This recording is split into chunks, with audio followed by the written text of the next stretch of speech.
So last night I saw Speak No Evil, and just a week before that I saw the original Speak No Evil from 2022. And I really enjoyed both, especially the original. And today I want to do a comparative analysis between the two, side by side, from beginning all the way to the end. To explore how both films tell their story, lay out their symbols, and explore these extremely heavy themes in similar ways and in very different ways. So yes, we'll discuss the symbolism of the child tongues, the message of both endings, and the meaning of that famous line, "Because you let me," and so much more, so let's get into it. Before I get into the story and symbolism of these two movies from beginning to end, I think it's best for me to first establish the major thematic message of both these films. If you watch any interviews with the director of the original, Christian Tapdrup, or any interviews with James McAvoy, who stars in the remake, you'll learn very quickly that the central theme that both films tightly revolve around is the loss of human nature. Both films, especially the original, are telling us that our customs of civility and expectations of politeness have made us quite weak and defenseless. And these visceral feelings that exist deep within us, we often want to let out, but the progress of civilization has conditioned us to be afraid to reveal those very real, true feelings. And every day in life when we're in public, we constantly prefer the relief of avoiding awkward moments or minor conflicts at the cost of our honesty,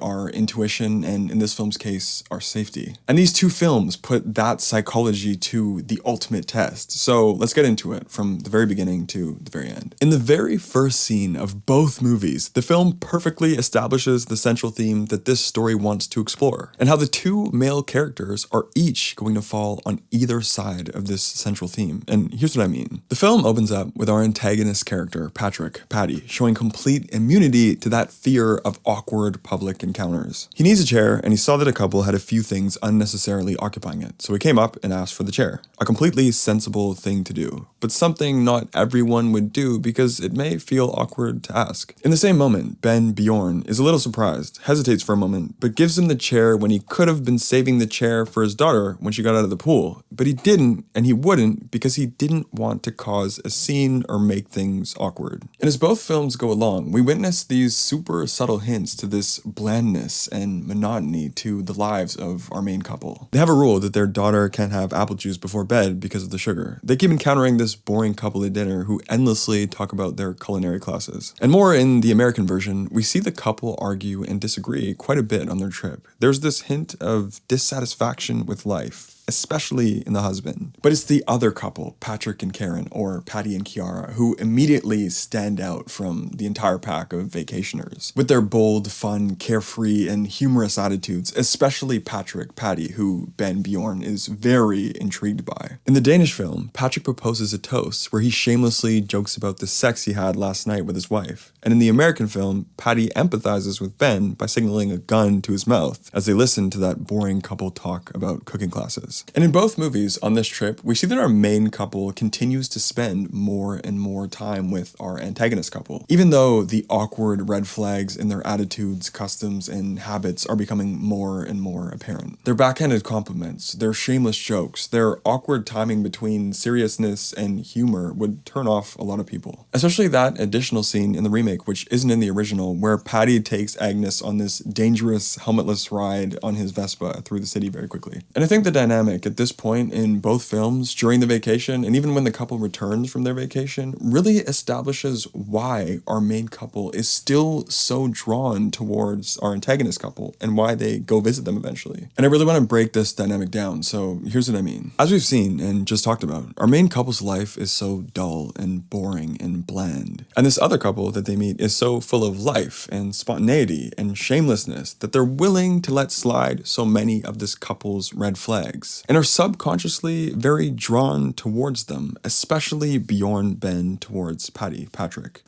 Patrick is the man that Bjorn Ben is so desperately seeking within himself, but has given up on. His fearlessness, his masculinity, his romance with his wife. Especially in the Danish version, you can really see in his expression, without any dialogue, that there's such a dissatisfaction in the dry, mundane events of Bjorn's life. There's that sequence where he has this continuous blank stare and look of emptiness as we transition from family event to family event, and you can tell an experience away from life with some people like Patrick and Karen is what he needs. And most certainly, but a lot more subtly, something his wife is deep down looking for as well. In the remake, it's made a lot more clear verbally that Ben's life isn't shaping up to be what he envisioned, and that frustration carries into his marriage and into his relationship with his daughter. Louise is also struggling to keep her career alive and has made many career-related sacrifices for her husband and her family. So ultimately, in both films, this couple desperately needs some carefree excitement and release of their true selves, and it's this counter-couple that perfectly signifies and exemplifies this exact idea. That's why this husband and even his wife are actually very drawn towards them and are willing to look past some of their rude, selfish, and very invasive habits. And we see these behaviors only escalate once the couple spends a couple nights at their house. In both films, they insist Louise have some meat and challenge her philosophy. They give Agnes a tiny bed. They try to parent Agnes. They punish their son too harshly on the playground and during a dance routine. They surprisingly hire a middle-aged male babysitter without telling the other couple. They leave Bjorn Ben with the bill at dinner, and they continuously invade their guests' privacy. But the final straw is when they take Agnes to sleep with them in their bed. And when the couple does agree to leave, this is where we come to the scene in the movie where we hear the most common criticism from audiences. Why would they go back for the bunny? Which ties in with two other very common criticisms as well. Why are they always so afraid to say no? And why can't they just leave? And everything I've talked about thematically so far in this video is probably the best answer I can give you to that question. And to put the entire idea into a shorter statement to answer the question,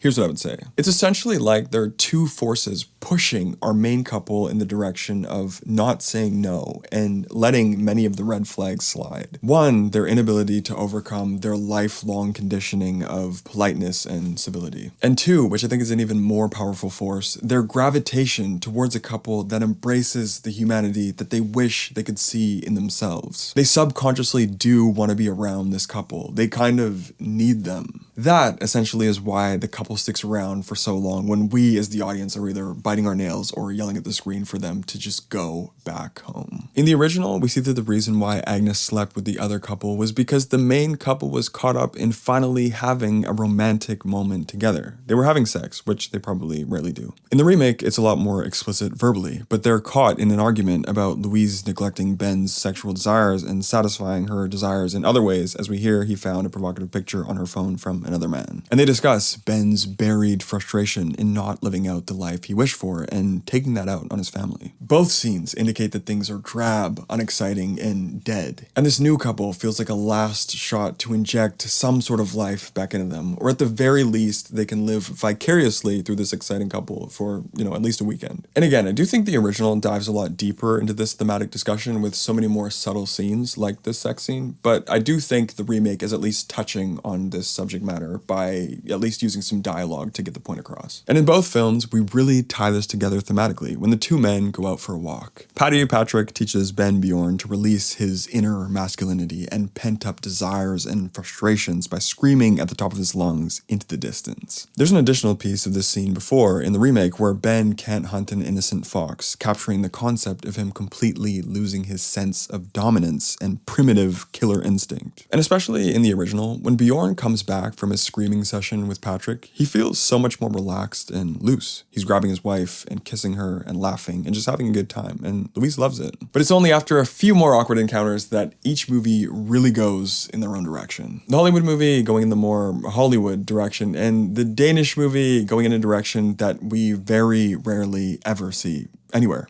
Not even in Denmark. And if you don't like the idea of little ones getting hurt in movies, this is your warning. It's very horrific. So in the remake, the main couple learn from Agnes, who learned from Anne, that Paddy and Chiara are meeting couples with the child, then killing the couple, then performing the tongue-cutting procedure so the child can't speak. And they just continue to cycle through these couples and children, pretending that the last child without a tongue is their own. And in the end, when Ben and Louise finally think they're free to go, Paddy throws Anne into the water, who is now drowning, which forces Ben and Louise to come back for him. And then they're locked in this tool shed where they're meant to meet their fate of all the other families who have visited. However, a fight breaks out, and it becomes a cat and mouse final act thriller where eventually Ben and Louise and Agnes and Anne all work together to kill Paddy and Chiara and escape together. And what I find most interesting about this ending is Ben never gets any form of redemption for the weakness that he's very clearly had throughout the movie. He never gets to eventually kill brutally or take charge or assert any form of dominance, which I actually thought was kind of cool because it leans into the idea of him never actually getting to rediscover his dying sense of masculinity and his deep down inner primitive killer instinct. I could see some people not liking that because he doesn't get any form of character arc, but I think thematically it's pretty ambitious and fits pretty well. But I also think thematically that's as far as this ending goes. It's kind of limited because it decides to take the much more straightforward on the surface path with a survival thriller escape storyline. And it's super clear that Patty and Kiara's evil derives from their intergenerational trauma and domestic abuse. So it's a lot more logical of a conclusion to wrap your mind around. Patrick and Karen's evil is a lot more symbolic. It's simply a force of punishment for humanity's loss of human nature. They're a very inhuman, psychotic couple that are trying to play God, or play the devil rather, and that's all they exist to do, which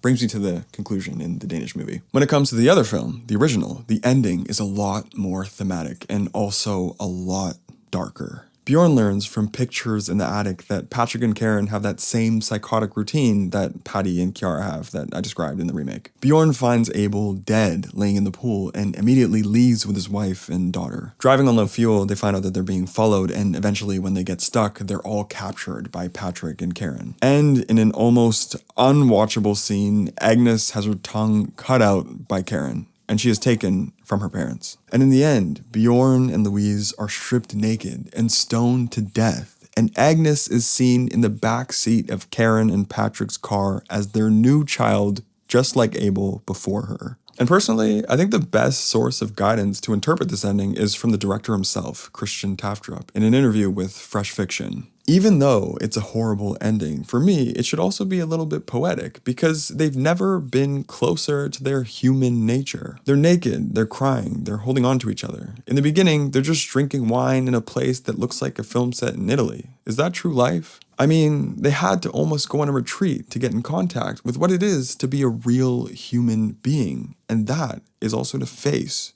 your dark side. In the beginning, feeling nothing, numb from the comfort of luxury and routine. In the end, feeling everything, suffering from the pain of torture and loss. And I think the concept of the tongueless children ties into this twisted symbolism of losing our voice as we depart from childhood. Children are the most honest form of humanity by far, and we lose our inner voice to the customs of civility as we grow up. Never to speak of what isn't accepted by society. Hence the title, Speak No Evil. This is why when both protagonists ask, "Why are you doing this?" our antagonists answer, "Because you let me." They did. It's not that Louise and her husband ever decided to not say no. They never had the voice to say it in the first place. Civilization has stolen it. Alright, that's my analysis. I'd love to hear your thoughts in the comments below, and if you still have any questions about anything that I said or anything you were thinking, feel free to comment them below and I'll get back to them right away. Thank you so much for watching. See you later.